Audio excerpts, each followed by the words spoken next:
Tell me if you can relate. One of your competitors just down the street just got a- acquired by private equity, and they're about 3 miles from your practice. They have a $2 million marketing budget all of a sudden. They have a brand new marketing agency on retainer, and they can spend all the money in the world to promote their office. How are you going to compete? If this is you and you're feeling the pinch of all of the competitors around you being bought up by private equity and having endless budgets to spend on marketing and ads and SEO and all of the different things, and you're feeling like, how are we ever going to beat them? I have good news for you. You have some tools in your arsenal that you're probably not even aware of that are not only going to differentiate you from those PE competitors, but it's probably going to attract more patients that, one, not only want to work with you, but two, you want to work with them. So stay tuned, and we're going to dive into exactly what those three things are that you can do to beat out the competition without spending another dime. If we haven't met yet, I'm Alisa Conner. I show up every week to talk marketing for medical specialty practices and show you how you can, one, beat the PE pinch, and two, get more bang for your buck for the money you're already spending on marketing, and to grow your patients without necessarily using tactics, and instead diving into the things that naturally come to you because you love people. Otherwise, you wouldn't be in the practice you're in. So let's dive into this week's episode. More often than not, practices look at the PE gap as a resource problem. And they have more money than we do. We're never going to be able to outspend them. And so therefore, we're never going to be able to have the things they have. And that I want you to shift your perspective on that, because that really isn't the challenge. So the reality of it is that they do have more money to spend, and you're never going to be able to outspend them. However, that doesn't have to be the reality of patient growth for you. And the reason is that you have some tools in your toolbox that they don't have access to, because they simply don't have the time, the power, or the control over their practice anymore to do the things they want to do. And so you offering a different patient experience is going to be a huge differentiation factor, not only for your practice, but for the type of people that you attract into your practice, which can mean more fulfillment in your profession, but also more fulfillment for your team and your organization as a whole. So let's look at PE. Of course, private equity organizations, what they do is they come in and they standardize everything. And so you don't have to think about your marketing. You don't have to think about your website. Everything's already taken care of for you. Like, all of their online presences look the same. If you go look at one PE organization, it's going to look almost identical to everyone else in their group, because that's one of the ways that they cut costs, is they try to make everybody look and feel the same, and they standardize everything all the way down from processes to billing, all the way through organizations. But the one thing that they don't consider is how that's making them feel in front of their patients and in front of the people that matter, the people that are actually going to bring them new patients, and the experiences that really make the difference between whether or not they come back or they send their friends and family to them. And this can be your advantage. This can be the space where you stand out and create differentiation in the marketplace. Now, is it going to be instantaneous? No. Is it going to be low effort at the beginning? No. But the reality is what choice do you have? You can't outspend them, so you have to outthink them, and you have to outhuman them, to be quite honest, because people still want to work with people, especially if they're in pain or they're having some sort of health crisis and they're expecting someone to be able to help them solve that problem. And so in order to do that, in order to stand out, you have to determine how you're going to be different and what you're going to do different, so that you don't just become another PE-owned entity or mimic PE-owned entities. And currently that's what's happening, is everybody's trying to keep up with what the other organizations are doing. But at the end of the day, nobody wants to be treated like a number or feel like they're in a cattle call. And that's what those organizations are forced into. So let's talk about the advantages that a privately owned organization has over a PE company. And they're pretty significant. So when an organization is purchased by private equity, they are forced to do with less. They have to have shorter appointment times, and that affects the way patients feel. And if they feel like a number, they're not going to go back. They don't want to continue down that pathway. And the doctors can be great. But if the entire experience doesn't feel well, what are the chances that people are going to stay? Whereas if you have a community built physician based organization and you're not only building rapport with your patients and their families, but you're building rapport within your community, people are going to remember that. And word gets around, especially if you go the extra mile to ensure that those patients feel like people and that they're heard and that at the time of their need, they're taken care of in a different way and a more respectful human way than they would have been treated by an organization. That's a win, and you will win. And it's much easier to control that experience and make changes to that experience when the organization isn't owned by a corporation, which leads us to number two, which as a privately owned organization, you have the agility to make changes. You have the ability to go in and say, oh, this isn't working. Let's shift it. Let's try this. Let's do that on a dime, really. Like it's just you and sitting down with the leadership and whoever is making those decisions and in your organization. And you can have a quick turnaround if you decide you want to do something different with marketing or you want to, implement different patient experiences in all of the waiting rooms or have a different online scheduling system, whatever it might be that's going to up your ante for how you are going to stand out in the marketplace. You don't have to go through layers and layers of red tape, which is exactly what a PE organization has to do. They can't make decisions on the dime anymore. They can't make changes to how long appointment times are going to be, and they're held to specifications set by the corporation.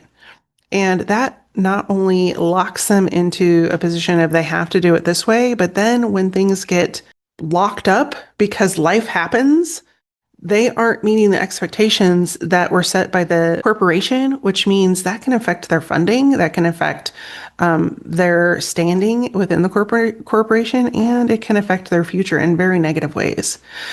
Making sure that you tap into the agility of your organization to make changes for patient care, for the way patients are treated, for scheduling, for if there's a hiccup in the system, that is an advantage. And if you plug into that advantage and you really dial into what your patients are asking for and problems that don't typically get solved right away, that you can create a long-term solution for and then implement it slowly over time, that's going to be a win as well. And then the third advantage is having community roots. And most organizations that are physician owned have been around for years. They've been founded within the organization and they're an integral part of the community.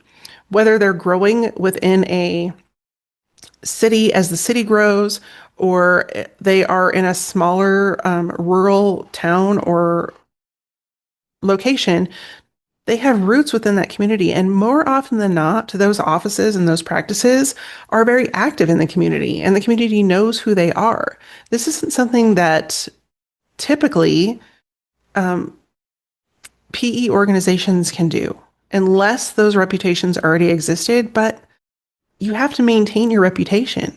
And if you're being forced to do things that are outside of what you used to do, and you aren't able to, be attentive to your patients or spend as much time with them or keep things on time because you're being rushed through patient appointments or whatever that might be because of the new regulations of a private equity agreement, then that's going to affect your community reputation and also your ability to show up authentically, because as a physician owner, you're part of the community.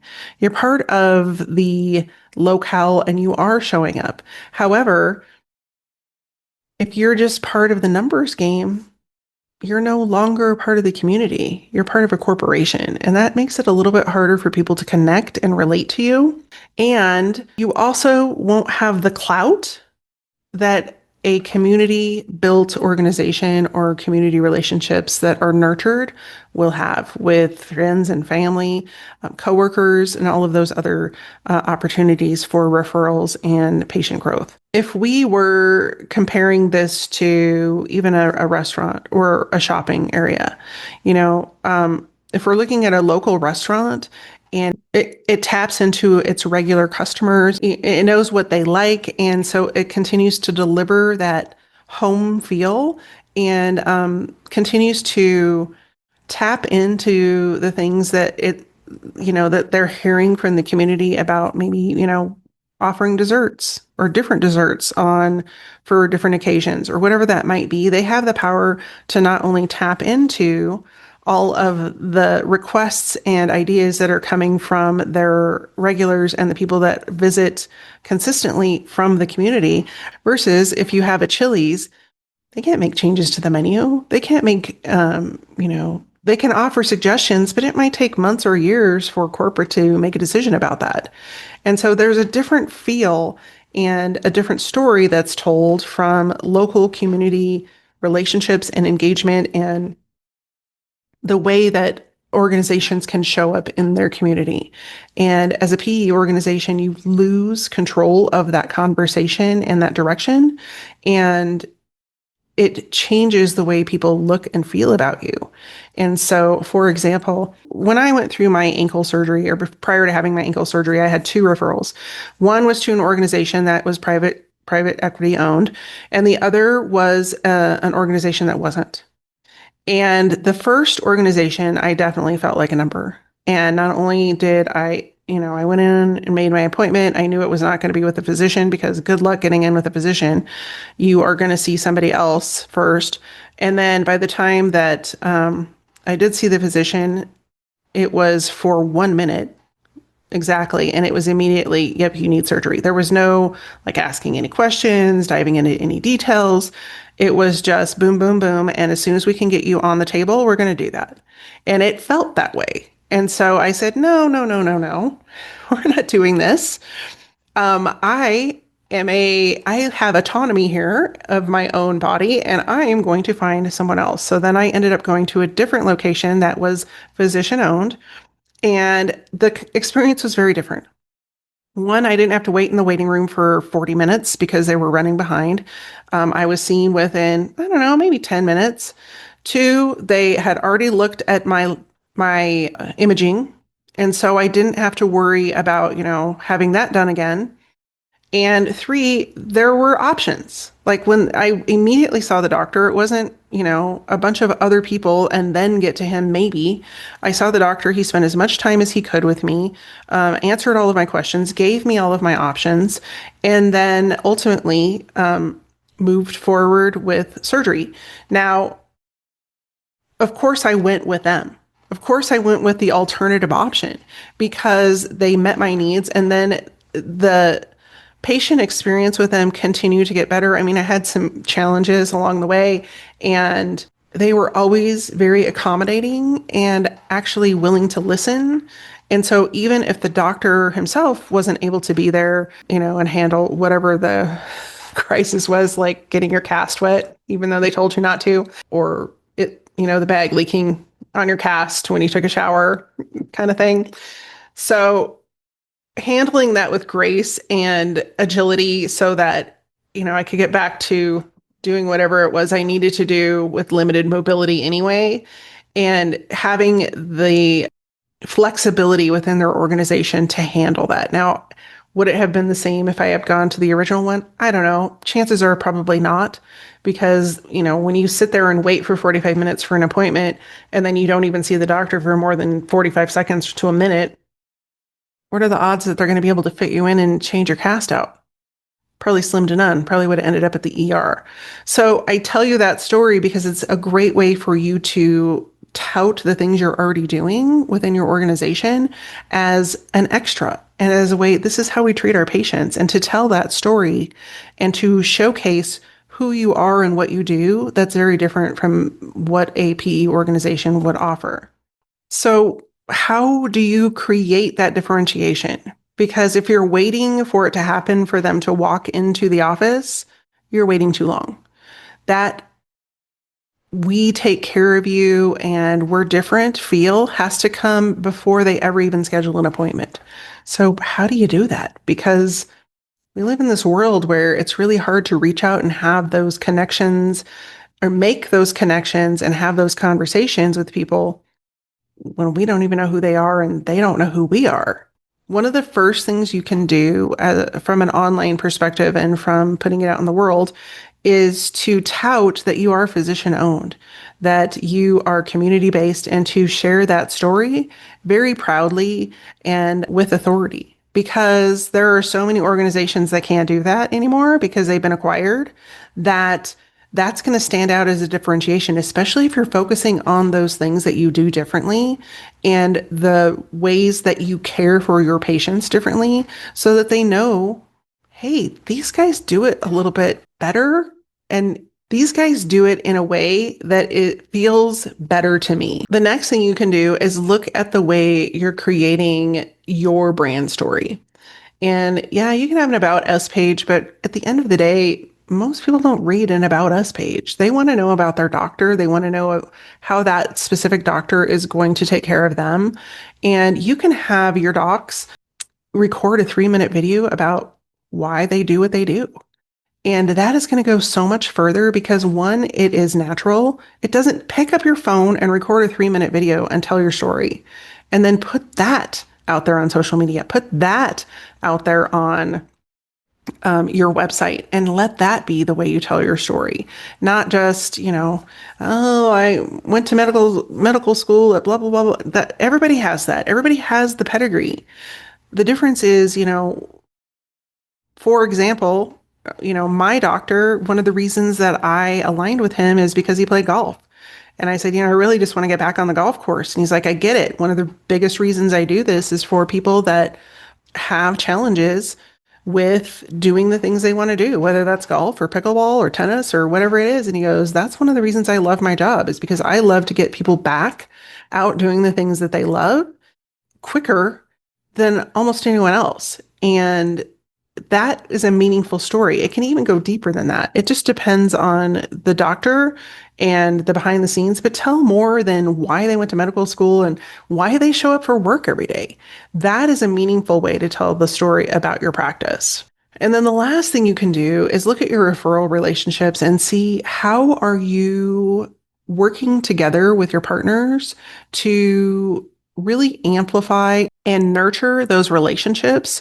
Because oftentimes what you'll find is when organizations are acquired by private equity, it really upsets the apple cart when it comes to relationships, especially if it's between primary care physicians or if they're in the same network as the organization that just purchased your competitor. Yeah, that's going to eliminate, your ability to get in and talk with those primary care physicians, and they're going to automatically refer within the same network, probably because they have to, most likely because they have to.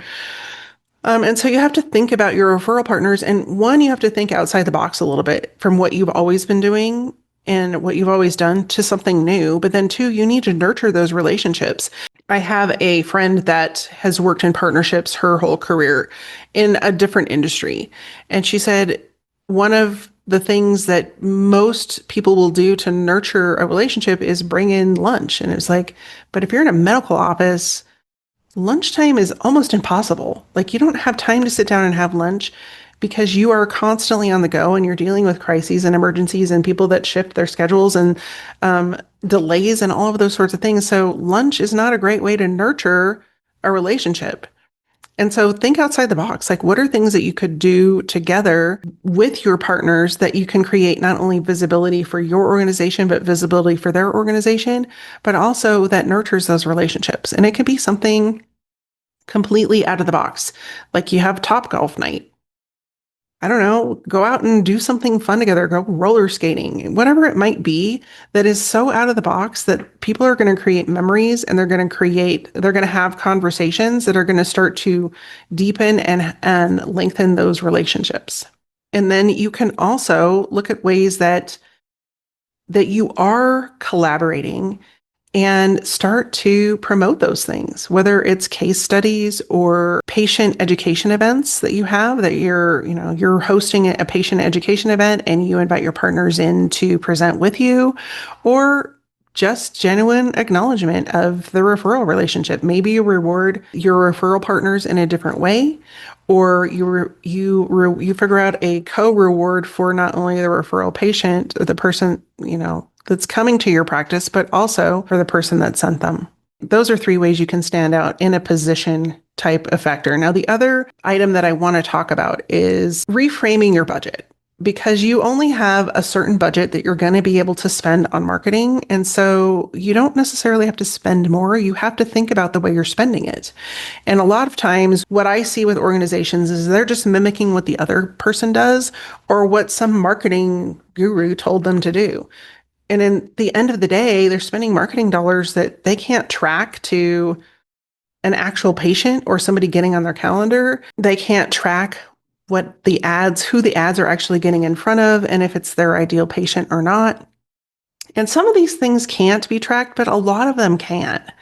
And so you want to come up with a system that is intentionally tracking the dollars and the activities that you're spending your budget on. Because if you're spending a bunch of money, for example, on advertising and it isn't actually filling the calendar for your physicians, that's not working. I don't care what your agency tells you. I don't care how many numbers they throw in front of you about clicks and impressions and all of those sorts of things. If the calendars aren't full, the advertising isn't working.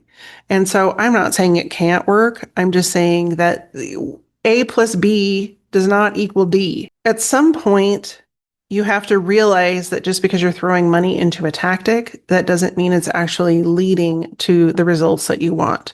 And so when you are focusing on where to spend your money, you want to talk more about conversion.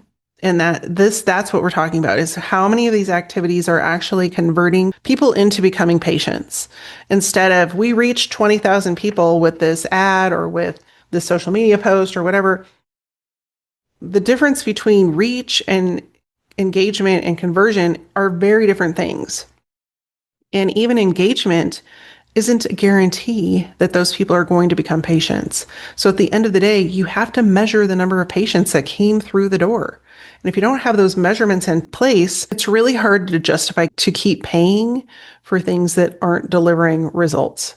And so putting tactics aside and instead aligning those tactics to an actual strategy that measures the number of patients that come through the door is a much smarter way to operate. Now, the other thing that isn't really focused on is retention, because a lot of times you wouldn't think in, for example, orthopedics, that you would have a lot of patient retention, but you actually do, because I know so many people that are like, oh, I had one knee replaced, then I had another knee replaced. Well, and now I need a hip replacement. You want to make sure that those people keep coming back, which means there has to be a specific process in place to continue to nurture those people and stay in front of them. Almost every single office that I've ever come in contact with has nothing like that.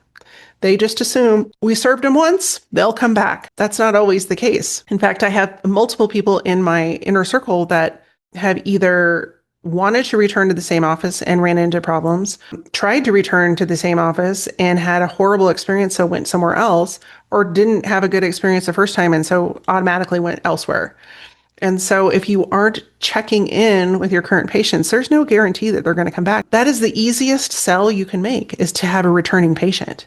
So if you're not intentionally setting up a strategy to keep those people in the loop and stay top of mind with them, you are leaving so much money on the table and more than likely delivering that money directly to your competitors. The last thing to really focus on is reputation.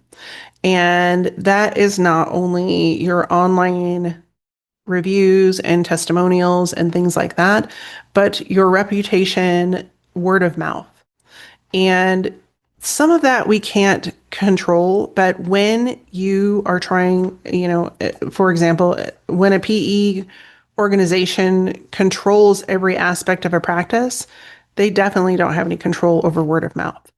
And if all it takes is one or two people to have a poor experience, and then all of a sudden that practice has a poor reputation because they can't control, they can't respond, they can't be authentic with those relationships and with keeping their reputation intact and reaching out to people if there is a challenge or if there is a problem that occurred, so to make sure that they could resolve it.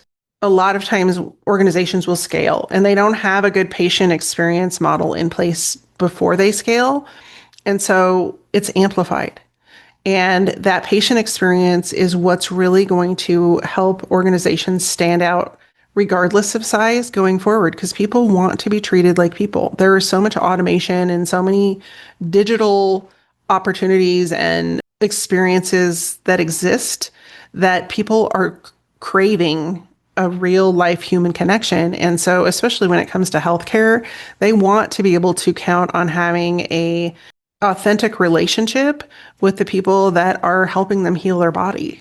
And so if you it's very hard to deliver that when you are in a corporate environment, whereas it's something that you can focus on and you can strategize around and you can create and put a plan in place for your patients so that you not only have a process and system that you follow, but it is so different than when they go to another organization that it's night and day.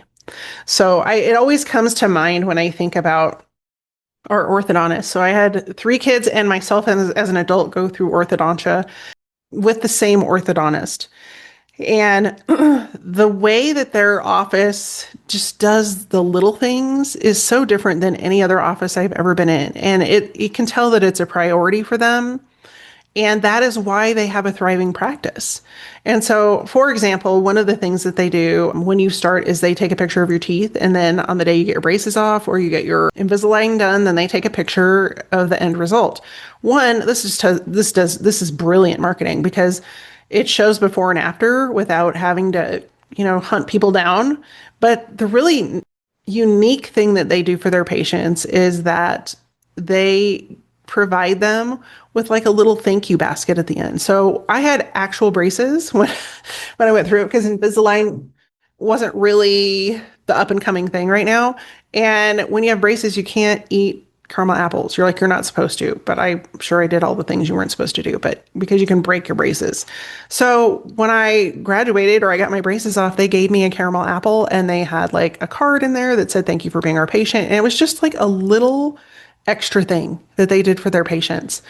And it may not seem like a lot, but that little thing is what people talk about. And that's what people share about their experience with that office. And so it's no wonder that they are so busy that they never have to search for patients. They have so many referrals. They don't have to spend a ton of money on any kind of digital marketing because they have created a patient experience that is bar none. Their competitors can't even touch them. And so I want that for you. I want that for your practice. And if you are wanting to take this seriously and dive into it, of course, I have an action plan for you. If you watch my videos every week, I come up with an action plan so that you know how to move forward. The first thing you can do is put your practice under scrutiny a little bit and write down 3 things that you do that are different than any other practice, any other practice like yours. So if you run an orthopedic practice, pick 3 competitors within a 5 to 10 mile radius, depending on where you live, and write down 3 things that you do different from them in under a minute. And if you can't do it, then you have some work to do because that's your differentiation. That's how you're going to stand out. And that's how you're going to identify ways that you can be different. So that's the first thing you can do.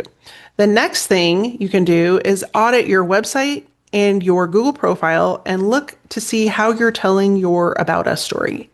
And does it talk about your organization as being independent, as physician owned? Does it like what and the meaning behind that and the story behind that? Or is it just hidden somewhere? Are you hiding that information in a corner, hoping somebody will read it in case they come over there? And then how are you going to amplify that story so that potential patients and referral partners can go and say, this is why they're different? Are you going to record those videos? Like, what's your plan to have your differentiation shine like a bright sun so that everybody knows this is why we go here? If you don't have that figured out, that's step number 2. And then step number 3 is to go and have some quick conversations with your referral partners and ask them, hey, why do you send people our way? And if you aren't asking those questions or they can't answer those questions with something other than because that's what we've always done, then you know you have a little bit of work to do there too in creating differentiation and developing that partnership so that if something were to happen, they would still be sending people your way. And sometimes it just takes a quick phone call, taking somebody out for coffee, whatever it might be. But developing those partnerships and having a consistent person within your organization that is developing those relationships for you is going to create continuity for those people to know who to call if there's a challenge or if they have questions or if they are looking for outside of the box answers that aren't typical for them. They have a resource to reach out to. And most organizations don't provide that. And you're certainly not going to get a dedicated person if you're in a PE organization. You're going to get whoever may or may not answer the phone. So think about how you can nurture and create a win-win for both sides of the arrangement and brainstorm 2 or 3 ideas and then who you're going to reach out to first and ask that really important question. Why do you send people our way? And if the answer is, I don't know, or not to your liking, then you know you have some work to do there too. So this has been a lot to think about. As a physician-owned organization, you're probably always looking at ways to stand out and to differentiate yourself from competition that really has it looks like they have the world at their feet. And a lot of times you're going to be looking at things with blinders on because it's your baby, it's your practice. And what I provide to practices just like yours is an outside perspective. I come in and I look at your practice completely from the outside, not knowing anything about what's going on internally. And I do an analysis and I help you identify the places I see that you could really differentiate yourself from your competitors so that you have 2 or 3 things you can focus on with an action plan. So if that's something that would be helpful for you in your practice to improve patient growth, I would love for you to click on the link below this video and schedule your free appointment. In the meantime, thanks so much for tuning in. If you found value in this episode, I would love for you to share it with a friend and hit the like button. I will see you next week. In the meantime, take care, be well, and stay safe.